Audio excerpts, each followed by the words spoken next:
Do not head to the plant shop until you watch this video because I'm about to show you how you can save hundreds of dollars at the plant store. My name is Nicole Burke. I'm on a mission to get everybody into the garden. I'm the founder of Gardenary, which stands for Gardening is Ordinary, because it should be ordinary, because it used to be ordinary and we didn't have to spend hundreds of dollars at the plant shop. So before you go shopping, I have got a checklist for you to make sure you don't waste a single dollar. You make the most of every penny you spend and you're going to save hundreds. Are you down? Let's do this. So number one, you need to know about your seasons. I teach this method inside of Gardenary. It is our 4-season plan, and you'll learn about it in my book, Kitchen Garden Revival. Essentially, you need to know what season you're in and how many weeks you've got left in this season before you head into the next one. Here's a quick overview. Cold season is when it's freezing cold. You're probably not going plant shopping if you're in the cold season. It's below freezing every day. There's always a chance of frost, no chance of plants.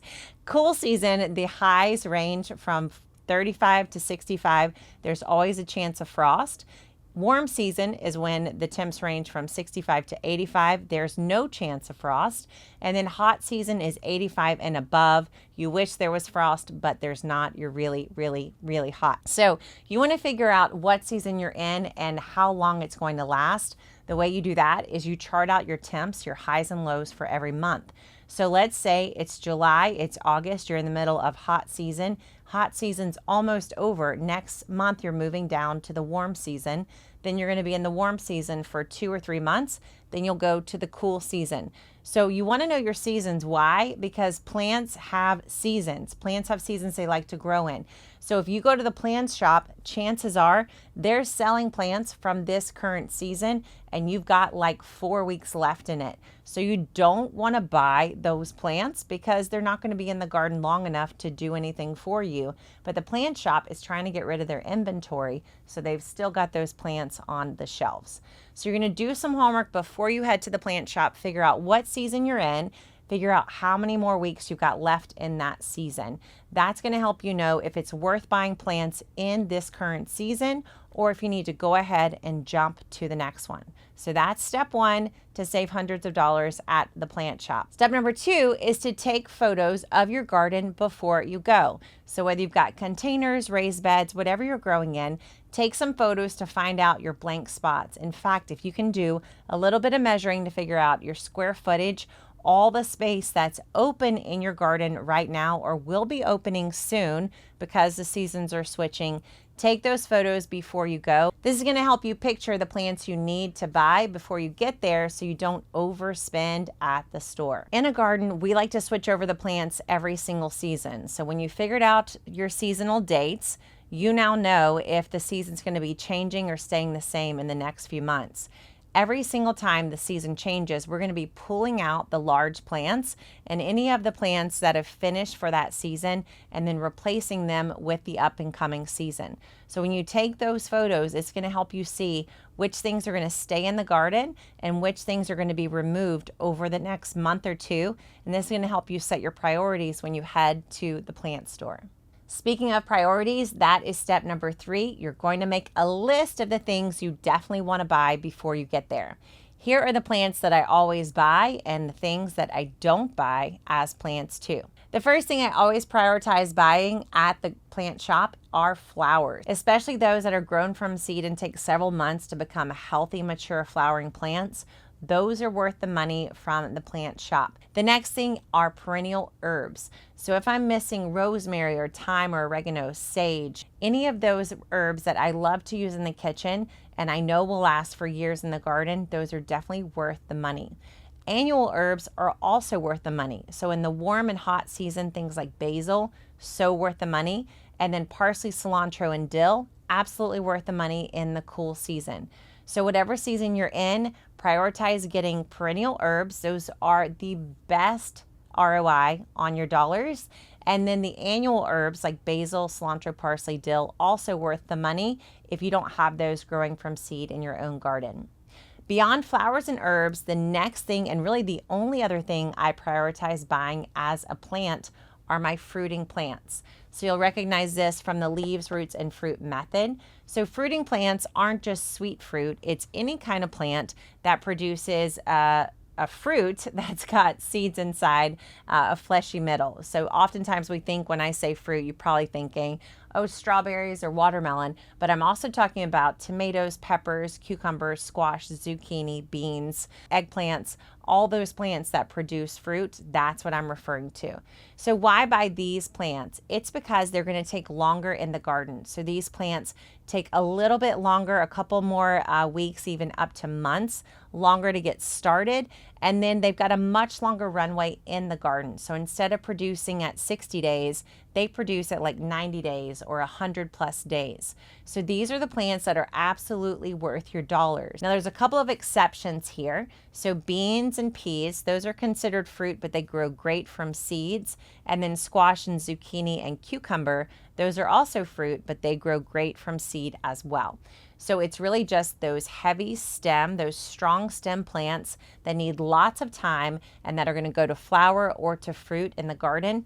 Those are the plants you want to spend your money on. Those are definitely worth your hard-earned dollars.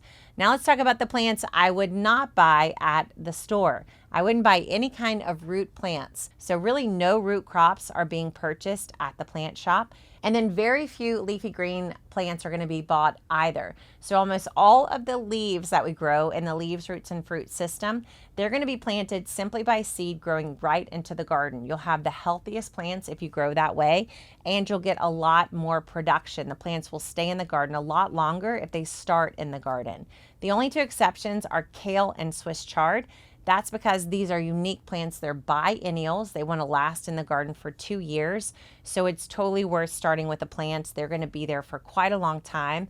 Whereas those leafy lettuces, those really soft, sweet lettuces, those are only going to be there for say 45, 65 days at max. All right, so you've already saved money on all these plants. Number one, you figured out what season you're going into, so you're not buying plants for the season that's almost gone.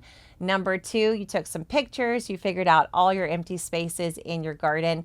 Number three, you made your priority list. You're buying flowers and herbs and large fruiting plants, and you're skipping the roots and the leafy plants. Now it's finally time to get to the plant shop. So when you're there, when you're buying your flowers, your herbs, and your fruiting plants, here is your checklist to be sure you're buying the healthiest plants possible.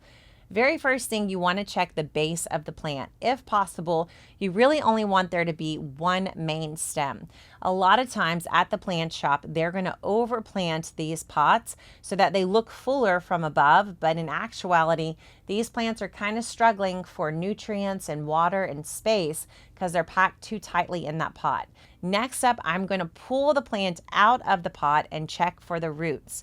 I want to be sure I'm buying a plant that is not root bound, where the roots are still white and nice and loose and have not wound themselves tightly inside of the pot. Finally, I'm going to check the plant for pests. So I'm just going to lift up the leaves and check the undersides of all of these plants just to be sure there's no pests already living there, eating on the leaves, and it's a great time to just check the overall health of the leaves as well. With that 3-check process, you can make sure the plants that you're buying are as healthy as possible. And with this setup before you get to the plant shop, you know that you're only buying the plants that are absolutely worth the money. So once you get these plants home, don't hesitate. You want to go ahead and get these plants into your garden as soon as possible. The transplant process can be a little traumatic because plants like to stay planted. So once you get them into the garden, you want to water regularly for the next 2 weeks until these plants make their transition and they know they're in a safe place that you're going to take care of them. Then you can ease up on the watering and just let these plants take their place and start to take over this garden you've prepared for them. So the secret to saving money at the plant shop is making a plan before you get there, knowing the types of plants that are absolutely worth the money, and then skipping past the plants that are not. Now that you know this, you're going to save hundreds of dollars at the plant shop, not just today, but for many, many seasons to come. So if you want to know what plants you should buy and what season you're coming on to, you might want to check out the Gardenary calendar. You can check it out at gardenary.com/calendar. Download it for free. You can put in 2 dates and we will tell you every other date you need to know for the entire planting season. Then you know what plants you're looking for when you head to the plant shop this weekend. And when you get there, you're going to save hundreds of dollars. Thanks so much for watching the Grow Yourself podcast. If you want more details in growing plants, read this book, Leaves, Roots, and Fruit. And if you want more on your garden setup, read this book, Kitchen Garden Revival. Whatever you do, I want to thank you so much for spending this time with me and making the garden part of your everyday life. It's why we're here, and we're so thankful for you getting out there, heading to the plant shop, and changing the world with every single seed you plant. I'll see you next time on the Grow Yourself podcast.